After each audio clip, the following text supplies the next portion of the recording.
Jayce, the Defender of Tomorrow. Jayce is a brilliant inventor who has pledged his life to the defense of Piltover and its unyielding pursuit of progress. With his transforming Hextech hammer in hand, Jayce uses his strength, courage, and considerable intelligence to protect his hometown. While revered throughout the city as a hero, he hasn't taken well to the attention it brings. Still, Jayce's heart is in the right place, and even those who envy his natural skills are grateful for his protection in the City of Progress. A native son of Piltover, Jayce was raised to believe in the principles that made the city great: invention, discovery, not going to Zon if you could help it. With a knack of understanding machinery, Jayce earned the honor of being the youngest apprentice to ever be offered patronage by Clan Geopara, one of Piltover's most respected ruling clans. Utterly unsurprised, Jayce took the offer and spent most of his early years constructing potential Hextech devices and designing transformable multi-tools for Piltover's working class. A wrench that transformed into a pry bar, a pickaxe that could morph into a shovel, a hammer that could turn into a demolition beam, if only it had a sufficiently powerful battery. Everything Jayce touched put his contemporaries to shame. Most things came easy to Jayce, as he could never understand why his peers had so much trouble with what, to him, were simple concepts. As a result, nearly everyone who worked alongside Jayce found him arrogant, dismissive, and unwilling to slow his pace to help his colleagues catch up. As time went on, his patience became shorter, while at the same time a chasm grew between decorum, charm, and Jayce's natural demeanor. Only one person ever managed to match Jayce's intelligence while also maintaining a healthy indifference to his superior attitude. His name was Victor. The two met at a mandatory Progress Day party, and immediately bonded over how little either of them wanted to be there. They started working together shortly after. Victor expanded Jayce's intellectual horizons and challenged many of his assumptions. While Jayce sought to improve humanity via versatile technology, Victor sought to solve problems inherent to humanity itself, such as physical decay or illogical prejudices. They constantly argued with one another, but their conflicts never got personal, though their methods were different. The two colleagues knew their ultimate goals were very much the same. More than that, they both knew what it was like to be ostracized by their colleagues. Victor because of his unconventional thinking, Jayce because of his rudeness. Together, Jayce and Victor invented a mechanized construction suit for Piltover's dock workers, something hardy enough to enhance the wearer's strength, but light enough that its wearer wouldn't immediately drown upon falling overboard. However, the two reached an impasse when Victor's design for the next version of the suit included a chemtech implant that would increase the wearer's strength output by tenfold, while also preventing them from getting tired, panicking, or disobeying instructions from their superiors. While Victor considered this feature a brilliant means of reducing the frequency of construction accidents, Jayce found its indifference toward free will immoral. The two nearly came to blows over the design, and ultimately, after Jayce warned the Academy of Victor's invention, Victor was stripped of his honors and ostracized from Piltover's scientific community. Victor was the closest thing Jayce had ever really had to a friend, and distraught over their falling out, went back to working on his own. He grew more insular. His patience towards others grew even thinner. As Jayce studied in solitude, Clan Geopara's explorers discovered a raw, blue crystal deep within the Shiremian desert. Though Jayce volunteered to experiment on it, specifically by suggesting the clan's other scholars wouldn't be smart enough to get anything of it, his lack of tact in doing so prompted Clan Geopara to give it to their better-mannered scholars as a form of punishment.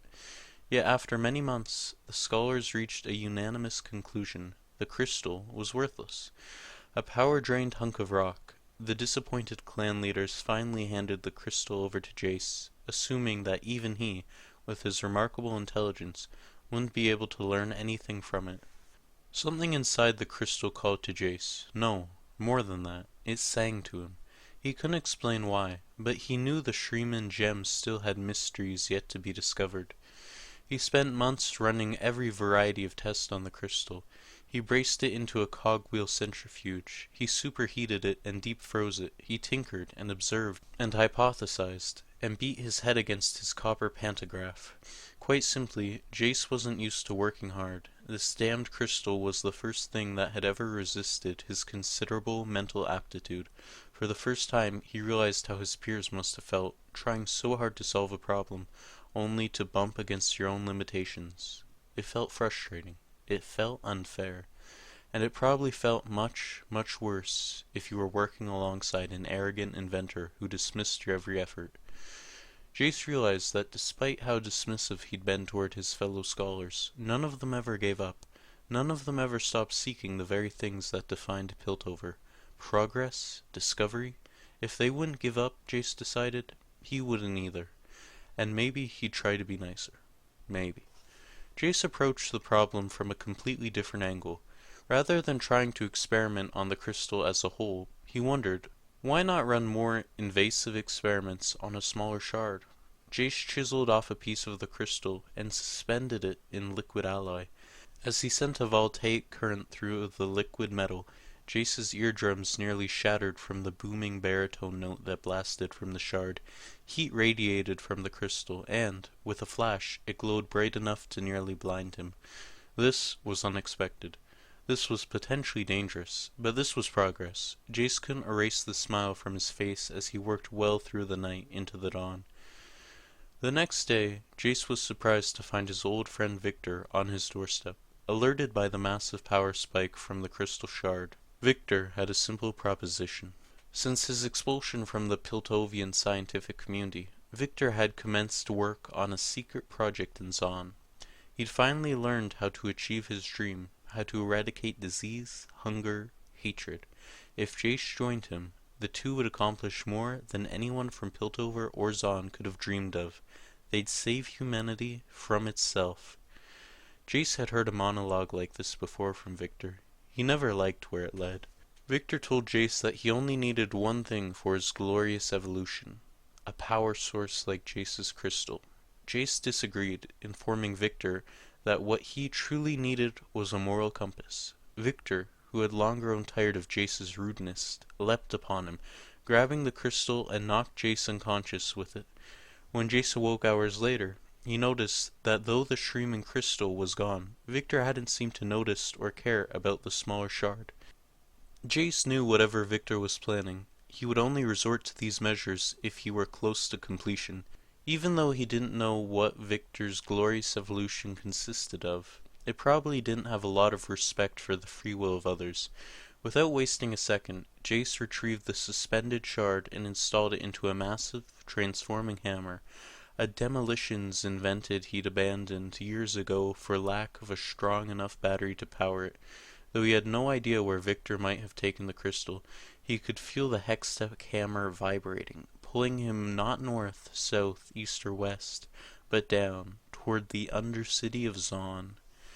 The shard, eager to be reunited with the crystal from which it was chiseled, eventually led Jayce to a warehouse in the depths of the sump. Within the cavernous building, Jayce found something horrifying. Dozens of corpses, their skulls sawed open and hollowed out, their brains transplanted into an array of immobile metal soldiers, hooked up to the now pulsing crystal. This was the first step in Victor's glorious evolution. Jayce's stride grew less confident as he approached Victor. He and Victor had not always seen eye to eye, but this was something else entirely. For the first time, it occurred to Jayce he might have to kill his old friend. He called out to Victor, flinching as the army of robots stood to attention. Jayce asked him to look around, to see what he was doing. Whatever this was, this evolution, wasn't the progress they fought for in their youths. He even, to Victor's surprise, apologized for acting like such a jerk. Victor sighed. He had only 2 words in response. Kill him. The automations sprinted toward Jayce, breaking free of the wires connecting them to the crystal and introducing Jayce to another new emotion, panic. He gripped the hammer tight, realizing he'd never actually used it before. When the first golem was within reach, he swung as hard as he could, feeling the shard's energy surge through his muscles, accelerating the hammer's movement until Jayce was worried it might fly out of his hands. It slammed into the automaton, all but exploding it into a hail of metal. Despite the obliteration of their comrade, the other machines didn't even pause as they rushed at Jayce, trying to pummel him into unconsciousness. Jayce analyzed the formation of the mechanical wave coming at him and attempted to quickly calculate how to take out the largest number of them with the fewest amount of swings. It was pointless. They were on him before he could swing even once. As he fell to the ground under a storm of their blows, Jayce saw Victor looking on, not with triumph, but with sadness. He'd outsmarted Jayce and ensured humanity's future, but he knew that future came at a cost. He couldn't let his old friend live. Jayce vanished under a sea of swinging metal limbs. That's when Jayce, for the first time in his life, decided to stop thinking and just break stuff. No longer caring for his own safety, Jayce used every last bit of strength he had to break free from Victor's automations. He sprinted to the glowing crystal and struck it with all of the Hextech-enhanced force his hammer could muster, crushing the mystical object. Victor cried out in horror as the crystal shattered to fragments, the shockwave blasting them all backwards as the army of automatons collapsed lifelessly to the floor. The very foundation of the warehouse shook, and Jayce barely managed to escape before the entire building toppled. Victor's body was never found. Upon his return to Piltover, Jayce informed his clan masters of Victor's nefarious plans. Soon Jayce found himself as a topic of discussion in both Zon and Piltover alike. Hailed for his quick thinking in time of crisis, Jayce became a beloved figure, at least amongst those who hadn't met him, earning himself a nickname, the Defender of Tomorrow. Jayce cared little for the adoration of his fellow Pitovans, but took the nickname to heart.